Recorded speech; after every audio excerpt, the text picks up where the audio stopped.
하나님의 말씀은 로마서 1장 21절부터 23절입니다.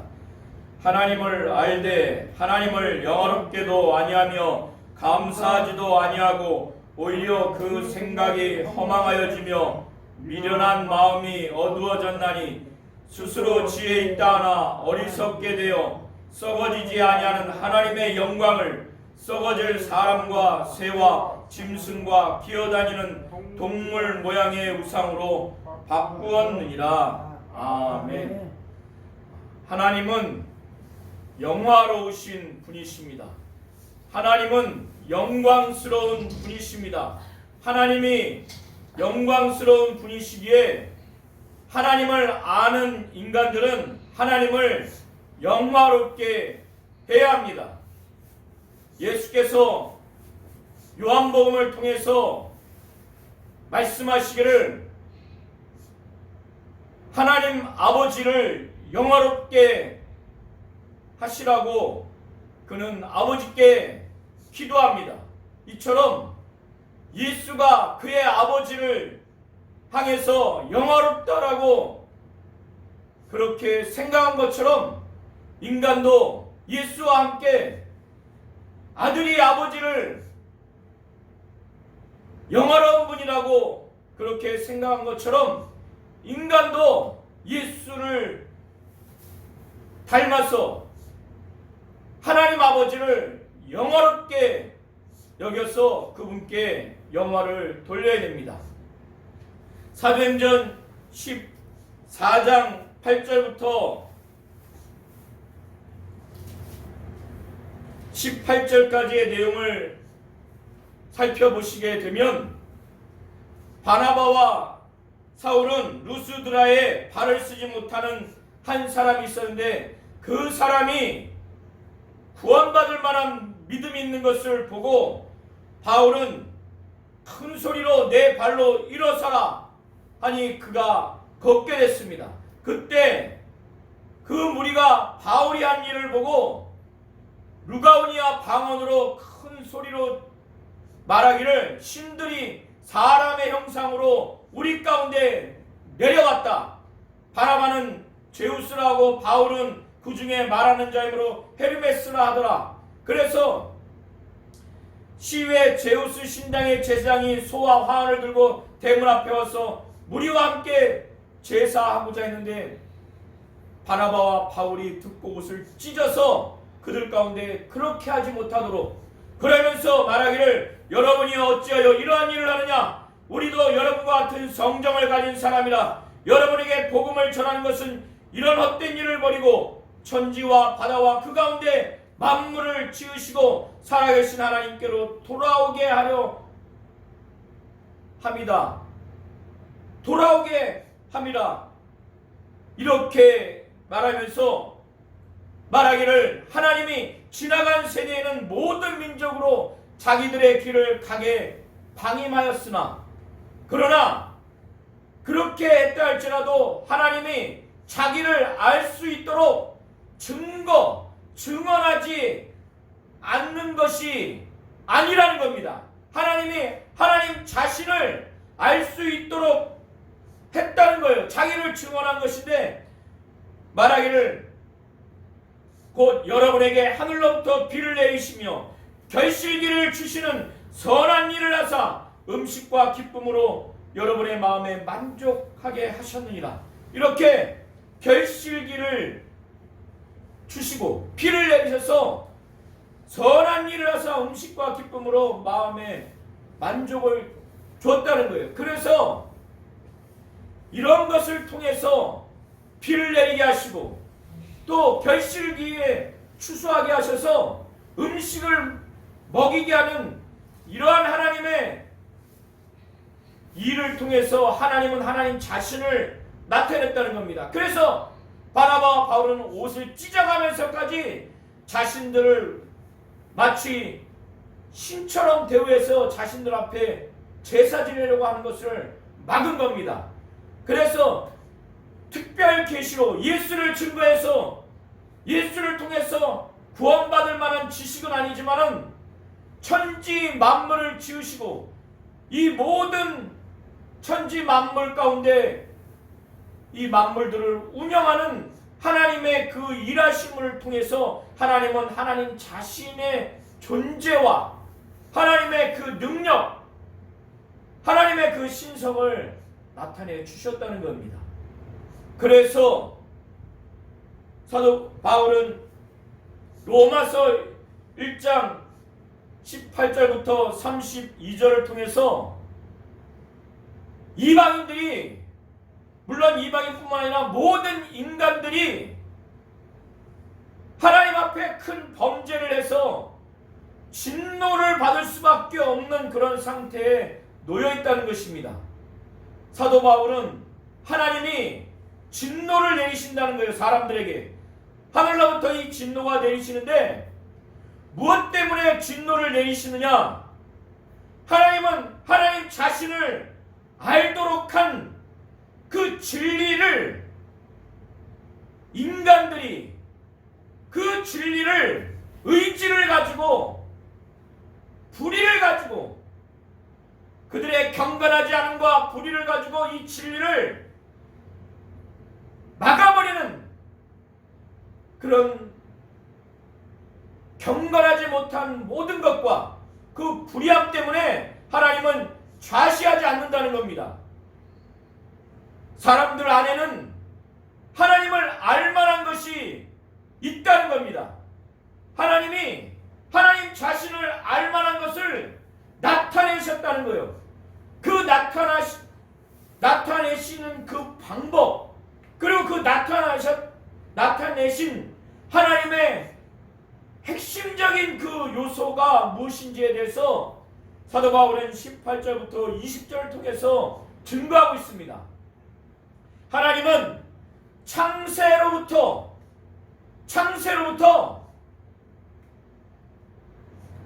그가 천지 만물을 지으셔서 그가 지으신 모든 만물을 통해서 하나님의 그 보이지 아니하는 것들, 하나님은 영이시기 때문에 사람이 오감을 통해서 느낄 수가 없습니다. 그는 볼 수가 없어요. 하나님을 볼 수 없기 때문에 하나님께 속한 것들, 하나님의 본질적인 것을 전혀 볼 수가 없습니다. 그래서 하나님은 사람들에게 그가 천지 만물을 창조하셔서 그 천지 만물을 자세히 관찰하고 그 천지 만물을 운영하는 하나님의 그 일하심을 통해서 하나님은 하나님 자신을 알 수 있도록 가장 핵심적인 것을 나타내 주셨다는 겁니다. 분명히 보여주셨다는 것입니다.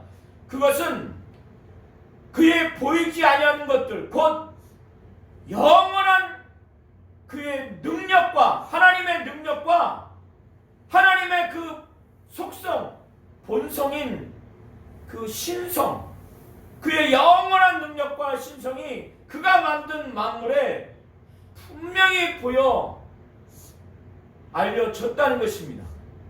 우리 성도님들이 산을 보고 또 바다를 가게 되고 또 사람의 출생과 이 모든 것을 한번 자세히 묵상하고 그걸 체험해 보십시오.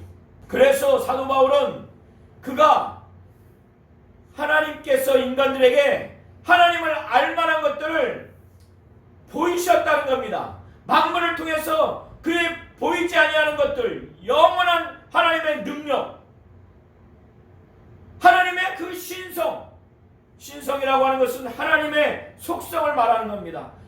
본성을 말하는 겁니다.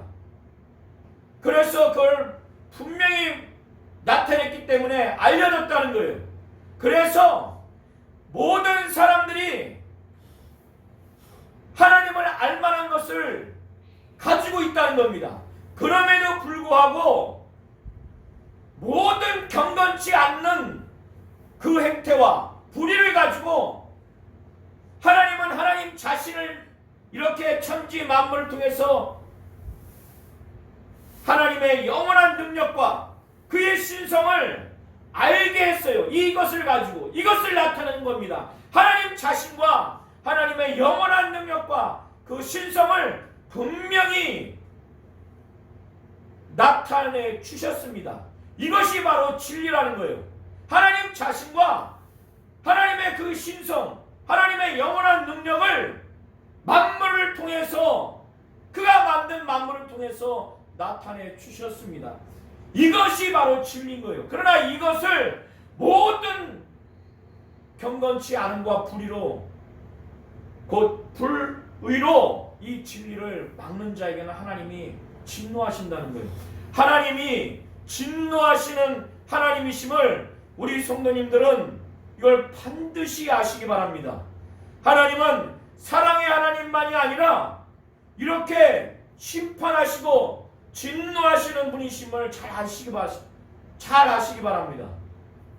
하나님이 왜 진노하는지, 하나님이 하나님 자신에 대한 존재와 하나님의 영원한 능력, 하나님의 신성을 분명히 만물을 창조하시면서 그 만물을 통해서 보여주셨는데, 사람은 반드시 이것을 알게 되어 있어요.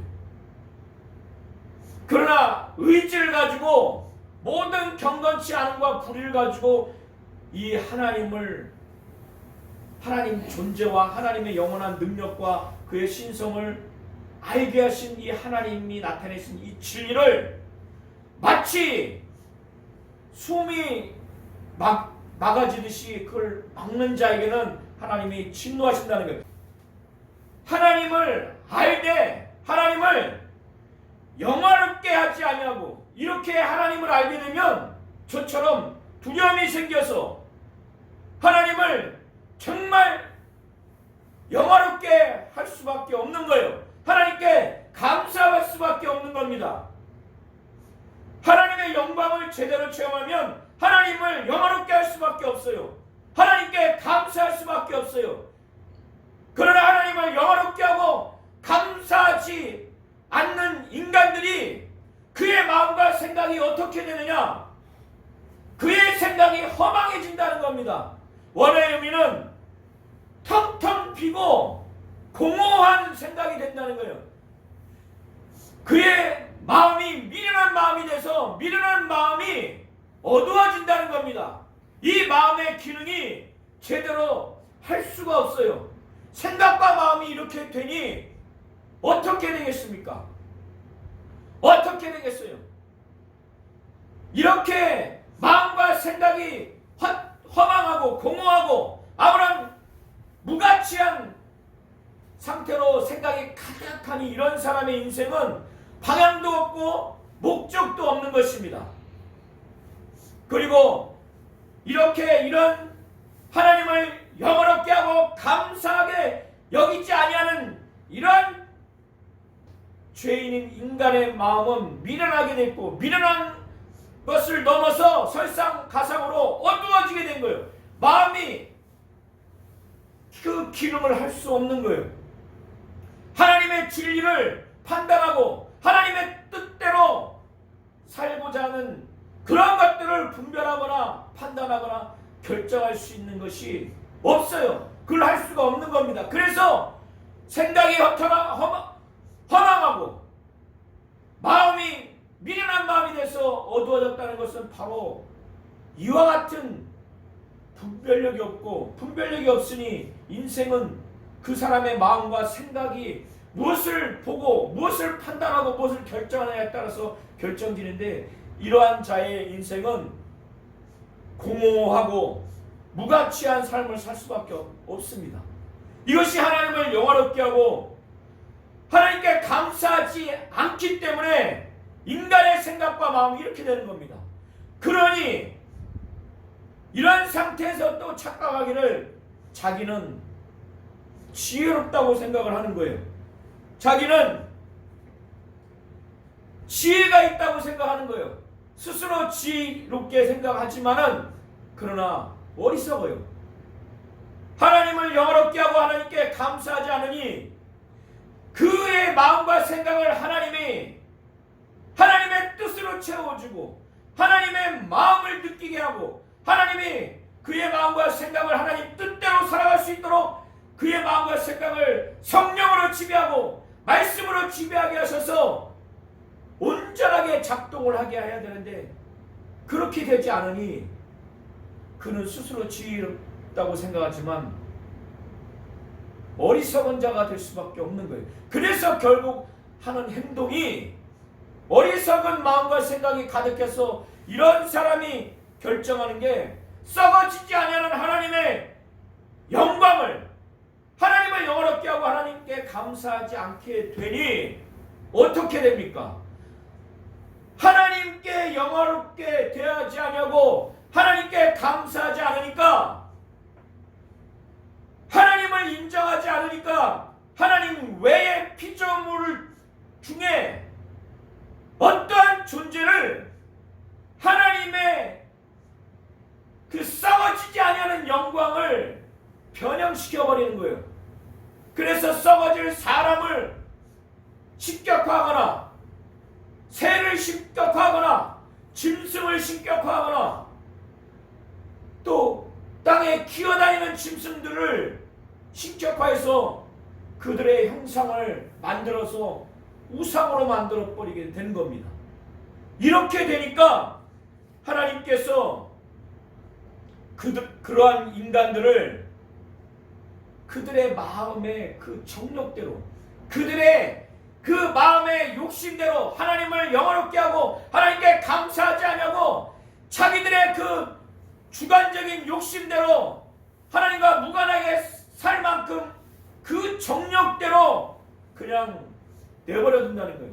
하나님이 얼마나 의지가 강하고 얼마나 그분이 강력하신데 오죽하면 인간의 그 자기 뜻대로 살려고 하는 자기 주관대로 살려고 하고 자기 정욕이 얼마나 불타오 오르면 하나님께서 하나님을 영원롭게 하지 않고 감사하지도 않는 그들의 그 인간들의 정욕대로 내버려 둔다는 그 정욕대로 말하고 생각하고 말하고 또 행동하게 되면 더러운 삶을 살 수밖에 없어요. 더러움에 처할 수밖에 없다는 거예요. 그래서 하나님은 그런 사람들의 마음의 정욕대로 더러움에 내어버려 두셔서 그들의 몸이 서로 욕되게 한다는 겁니다. 욕되게. 왜 이렇게 하느냐? 그들이 하나님의 진리를 거짓 것으로 바꿔서 피조물을 주물주보다 더 경배하고 섬기기 때문에 그렇다는 거예요. 사도 바울은 이런 참담한 상황에서 자신만은 하나님께 정말 감사하고 영광을 돌려야 되겠다는 그런 마음으로 이런 인간의 그 실상을 낱낱이 로마 교회 교인에게 증거하면서 사도 바울은 하나님을 찬양합니다. 주는 곧 영원히 찬송할 이시로다. 아멘. 이렇게 찬송을 하고 있는 것입니다. 그래서 이것 때문에 하나님께서는 인간들을 부끄러운 욕심에 내버려 두셨다는 거예요. 그 부끄러운 욕심이 무엇인가? 그 부끄러운 욕심이 무엇인가? 그것이 바로 동성애라는 겁니다. 그래서 여자가 영리를 서로 행하는 거예요. 남자와 여자가 하나님이 짝지으셔서 결혼해서 하나님이 창조한 질서, 곧 순리대로 부부관계를 맺어서 성적인 관계를 맺어서 자손을 두어야 하는데 여자가 여자를 상대로 해서 순리대로 남자와 성적인 관계를 맺지 않냐고 여자가 여자를 상대로 해서 영리로 그렇게 쓴다는 거예요. 여기서 쓴다고 하는 것은 성적인 관계를 두고 말하는 겁니다. 또 그와 같이 남자들도 순리대로 여자 쓰기를 버리고 여자 쓰기를 버린다고 하는 것은 여자와 성적인 관계를 하지 않고 남자가 남자로 더불어 정욕이 이 음욕이 막 너무나 강렬해서 사도 바울은 비유로 말하기를 막 불타오르듯이 이 음욕이 막 타올라서 남자가 남자로 더불어 부끄러운 일을 행한다는 거예요. 그들끼리 동성애 행동을 한다는 겁니다. 그래서 그들의 그릇 때문에 상당한 보응을 그들 자신이 받았다는 거예요. 오직 성적 대상으로만 육체를 여겨서 서로 육체에 대해서 더러운 행위를 한다는 거예요. 욕보이게 한다는 겁니다. 이것은 하나님을 영화롭게 하고 하나님께 감사하지 아니하고 인간과 또 새와 짐승과 기어다니는 그 파충류의 형상을, 사람의 형상을 만들어서 하나님 대신 하나님보다 더 경배하고 섬기는 이런 범죄를 하게 되니까 그 범죄의 형벌로서 하나님은 동성애라고 하는 서로 욕되게 하고 부끄러운 정욕에 내어버려 주셔서 그런 형벌을 당하게 한다는 그런 말씀인 겁니다. 또 28절을 한번 다 같이 한번 합독하시기 바랍니다. 그들을 싫어하며 하나님께서 그들을 그 상실한 마음대로 내버려 두사 합당치 못한 일을 하게 하셨으니, 이 인간들이 하나님을 마음에 두기를 싫어해요. 여기서의 이 마음은 일반적인 마음이라기보다 지식을 추구하는 마음이에요. 지식을 담을 수 있는 마음이에요. 하나님을 이렇게 아는 지식을 들었을 때 천지 만물을 통해서 이것은 인간이 지은 것이 아니라 인간이 이것을 운영하는 하는 것이 아니라 하나님의 그 존재와 같은 분, 하나님이 이것을 지으셨고 그래서 이것을 운영하게 하는구나. 하나님의 영원하신 그 능력, 그 신성을 알아서 그 하나님을 아는 대로 하나님께 영혼을 돌리고 감사해야 되는데 그러하지 않냐고 하나님을 알만한 지식을 의도적으로 이것을 거부해요. 마음에 하나님을 두기를 싫어해요. 얼마나 싫어하면 마음에 하나님 두기를 싫어합니까? 사람이 사람을 싫어하면 쳐다보고 싶지 않죠. 그런데 마음에 단 1초라도 두고 싶지 않으면 그 사람을 굉장히 싫어하는 거예요. 이처럼 마음에 하나님을 두기를 싫어하는 게 바로 인간이었어요. 그러니까 하나님이 이런 상태가 되니까 하나님이 내버려 둡니다. 그 상실한 마음대로 내버려 둬요. 마음에 하나님 두기를 싫어하면 잘 살 것 같죠? 윤리와 도덕이 종교적으로 옳게 살 것 같죠? 마음에 하나님을 두기를 싫어하는 순간 바로 그것은 종교적인 타락과 도덕적인 타락이 바로 오는 것입니다. 그래서 마음에 하나님 두기를 싫어하며 하나님이 그 상실한 마음대로 내버려 두사 합당치 못한 일을 하게 하셨다는 거예요. 상실한 마음이 되면 그들의 정욕대로 그들은 하게 돼요. 그러니까 하게 내버려 두는 거예요. 그래서 그 내용이 29절부터 31절까지의 내용인데 곧 모든 불의와 추악, 탐욕, 악의가 가득한 자요. 가득하다는 거예요. 시기, 분쟁, 살인, 사기, 악독이 가득한 자요. 수근수근한 자요. 수근수근하다고 하는 것은 남 모르게 남을 비방하는 겁니다. 그의 허물을 막 전파하는 거예요. 비방하는 자요. 하나님께서 미워하시는 자요. 이 원어의 의미는 하나님께서 미워하는 자요 의미도 되고 하나님을 미워하는 그런 의미도 됩니다. 능력하는 자요.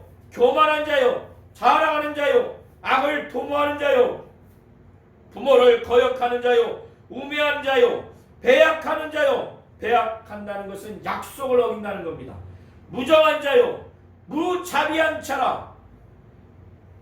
이렇게 마음에 하나님 두기를 싫어했을 때 하나님이 그래서 하나님을 보기 싫을 정도가 아니라 마음에 두기를 싫어할 정도니 하나님이 그냥 내버려 두는 겁니다. 그 상실한 마음대로 내버려 두게 되니까 그런 인간들은 자기의 정욕대로 자기의 뜻대로 행하게 돼요. 그러나 마음에 하나님 두기를 싫어해서 하나님이 관여하지 않으려고 포기해버리면, 내버려두면, 상실한 마음대로 내버려두게 되면 합당하지 못한 행위를 하게 됐는데, 그게 바로 29절부터 31절입니다. 이것은 자기 개인뿐만 아니라 가정이나 사회에 전부 다 파괴하는 그런 불의와 부당하고 불법한 행동을 하게 되는 거예요. 바로 이때부터 타락이 나타나게 되는 겁니다. 마음에 하나님을 두기를 싫어하게 되니까, 하나님이 상실한 마음대로 내버려 두게 되니까, 하나님이 인간에게 관여해서 하나님 뜻대로 살 수 있도록 마음도 생각도 말과 행동도 말씀을 통해서 성령을 통해서 이끌어 주시고 돌이키게 하시고 더 순종하게 해야만이 의가 정당하고 정의로운 것이 이루어질 텐데, 그렇지 않으니까 하나님 뜻과 무관한 그런 행동과 삶을 살 수밖에 없는 겁니다. 그런데 사도 바울은 이와 같은 자들이 이러한 일을 행하면은 사형에 해당한다고 하나님께서 정하심을 알고도, 여기서 사형은 재판에서의 그 사형을 말하는 것이 아니라 이런 행동을 하게 되면 죽음에 이를 수밖에 없다는 것을 하나님이 정하신다는 것을 알매도 불구하고 자기들만 행하는 것이 아니라 이렇게 행하는 자들이 아주 칭찬하는 거예요. 옳다고, 잘했다고, 이렇게 한다는 것입니다. 하나님은 우리 성도님들이 하나님을 잘 알고 하나님의 영원하신 능력을 알고 하나님의 그 본성, 곧 하나님의 신성을 알아서 하나님이 정말 영광스러운 분이기 때문에 그의 영원한 능력, 그의 신성을 알고 하나님을 온전히, 하나님 자신을 특별 계시, 그의 아들을 통해서, 성경을 통해서 하나님 자신을 우리에게 나타내 주신 것처럼, 요한복음 17장 3절에 영생은 유일하신 참 하나님과 그가 보내신 자 예수 그리스도를 아는 것이다 라고 기록한 것처럼, 하나님 아버지가 그의 보내신 자가 바로 그의 아들 예수라는 겁니다. 예수를 통해서 예수를 알고 예수를 보내신 하나님 아버지를 아는 거예요. 하나님 아버지는 이렇게 하셨습니다. 성경을 통해서 하나님을 알도록 했습니다. 그러나 예수가 오시기 전에 자연계시, 일반계시로 천지 만물을 통해서 하나님은 하나님 자신과 하나님의 영원하신 능력, 그의 신성을 알게 하셨어요. 그래서 이런 일반계시와 특별계시를 통해서 하나님의 영원하신 능력, 하나님의 신성을 아는 자는 하나님의 영광을 알 수밖에 없어요. 이렇게 아는 자는 하나님을 영화롭게 할 수밖에 없습니다. 하나님께 감사할 수밖에 없어요. 지금 인간이 하나님을 영화롭게 하지 않냐고, 감사하게 하지 않고 오히려 진리를 모든 경건치 않은과 불의로 막게 되니까 하나님이 진노하시는 거예요. 그리고 피조물을 조물주보다 더 섬기고 더 경배하니까 하나님이 그 다음부터 진노를 내리시는 겁니다. 그냥 그들의 뜻대로 내버려둬서 형벌에 처하게 되는 것입니다. 그래서 동성애는 하나님의 그 진노의 형벌의 결과예요. 그것이 평등을 주장하는 그런 세상적인 가치관으로서 정당하게 결단관입니다. 이것을 잘 아셔서 하나님을 영화롭게 하고 하나님께 감사하는 우리 모든 성도님들이 되시기를 예수의 이름으로 축원합니다. 아멘.